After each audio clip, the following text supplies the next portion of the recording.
Let's talk about the nemesis of all rock and metal guitar players today, music theory. I know you probably want me to talk about all the crazy shredding and technique stuff.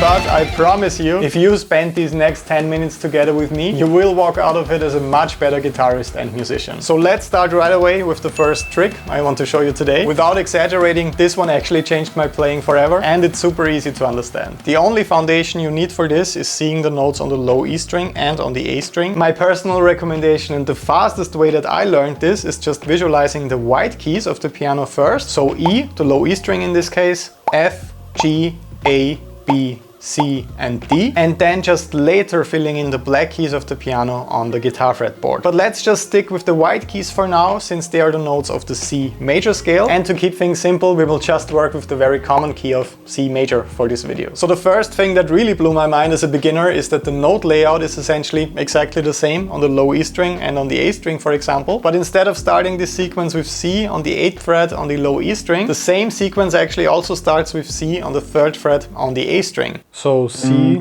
D, E, F, G, A, B. Or on the A string, C, D, E, F, G, A, B. Those are the exact same notes played in the exact same octave, also in the exact same order of course, simply played in a different position on the neck. But once again the sequence is exactly the same and it simply starts over once you reach the end of it. So with this easy visualization trick I immediately felt comfortable on the A string as well after spending some time learning the notes on the low E string. And for the second step to fretboard mastery, I simply started adding the 3rd and 5th to each scale note of the C major scale to understand how the chords on each scale degree are built. So in case you're completely new to this, you can just count up 3 or 5 notes in the scale, and then you just add these notes, so the 3rd and the 5th, to each root that you're playing. So let's do that for the first scale note, for C. So I have C, the root, E, the major 3rd, because E flat, the minor 3rd, is not in the scale, and of course G, the perfect 5th. So I have C, the root, E, the major 3rd,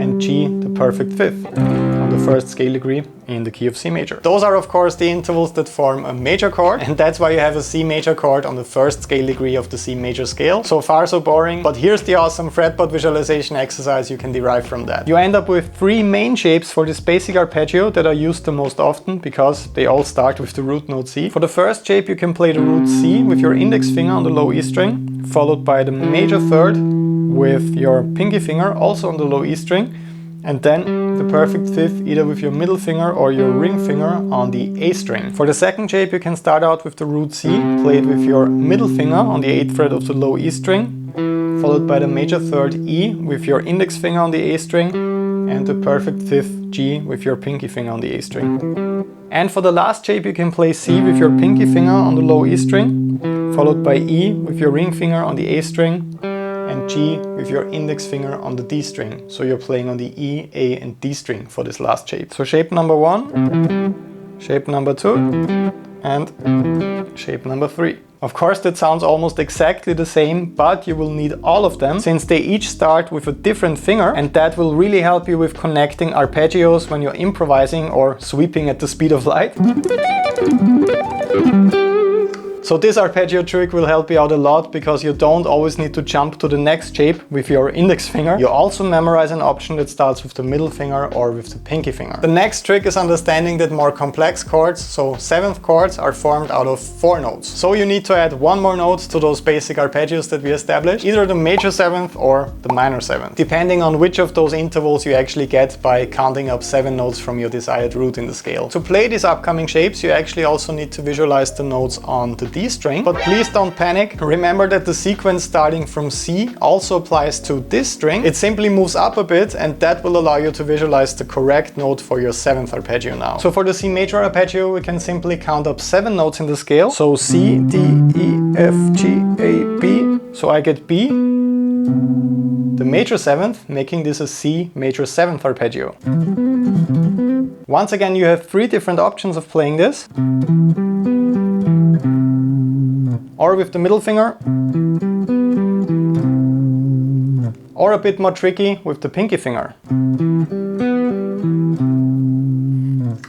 And now here comes the magic trick. Once you apply this system to all notes of the C major scale, so adding the 3rd, 5th and 7th to all of those scale notes by only working with notes that you can find within the scale, you end up with this awesome sounding exercise.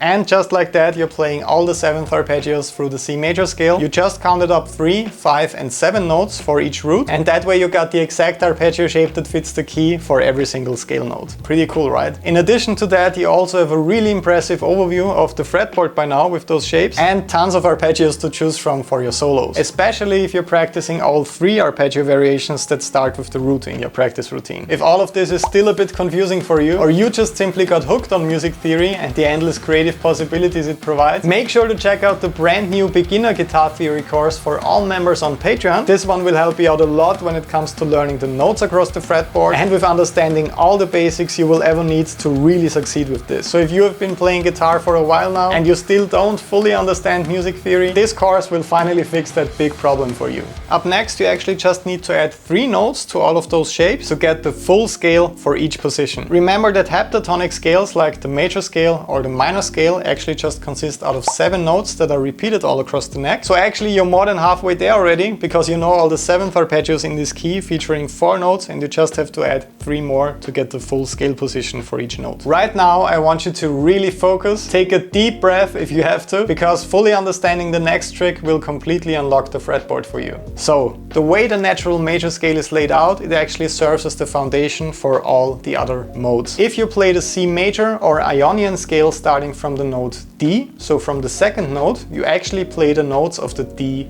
Dorian mode. If you play the C major scale starting from the 3rd note E, you actually get the notes of the E Phrygian mode. From F, the 4th note, you get the F Lydian mode. From G, the 5th note, you get the G Mixolydian mode. From A, the 6th note, you get the A Aeolian mode, which is actually the A minor scale. And from B, the 7th note, you get the B Locrian mode. This is an extremely powerful way of understanding and visualizing the modes all across the neck, and you will do this right now with the upcoming exercise. So to get all the 7 modes of the C major scale, I'm just adding 3 notes to all the 7th arpeggios we played previously. I need to add the 2nd, 4th and 6th in every position, so equivalent to counting up 2, 4 or 6 notes from the root of each position. That way you get all 7 notes that fit into each mode, and you will finally know one scale position for each mode by heart after practicing this exercise.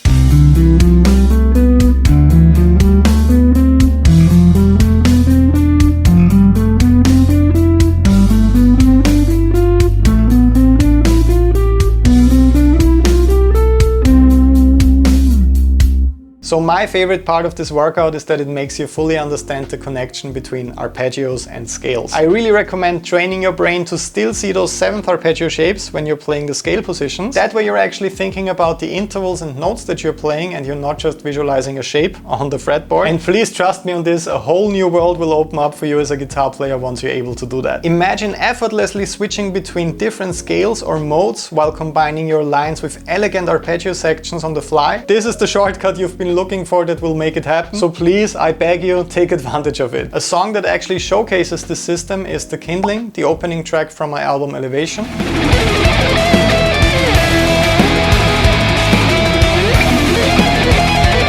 Most of the solos actually came from improvising and from combining scales and arpeggios in this interesting way. So thinking in this exact system really helped me out a lot with getting good takes quickly. So make sure to check it out to hear this system in action. The link is in the description. And by the way, also make sure to follow me on Spotify so that you don't miss the big surprise that's coming very soon over there. And the next and final step that will allow you to visualize the entire fretboard in less than 30 days is just extending those 7-note shapes in the lower and higher octaves. Remember that you just have to play those exact same 7 notes in the higher or lower register to extend the scale. So take a look what happens when I keep repeating the scale formula and the 7 notes of the first position. I actually end up with the classic 3-note per string scale position for C major. But here's the thing, I didn't just remember how the shape looks like on the fretboard. I can actually see the C major arpeggios in there, for example. I can also see the C major 7th arpeggio, and I also know the next shape, which is equivalent to the D Dorian mode, as you know by now. So those are my 5 steps to unlocking the fretboard as fast as possible in less than 30 days. Make sure to get all of your practice files, including the new theory course, on Patreon right now to start working on this. Follow me on Spotify if you're thirsting for new guitar music, and I will see you again in the next video. The YouTube algorithm says this one is a great choice, so I hope it's right. Have an awesome day, all the best, see you soon, and greetings from Vienna. Bye bye.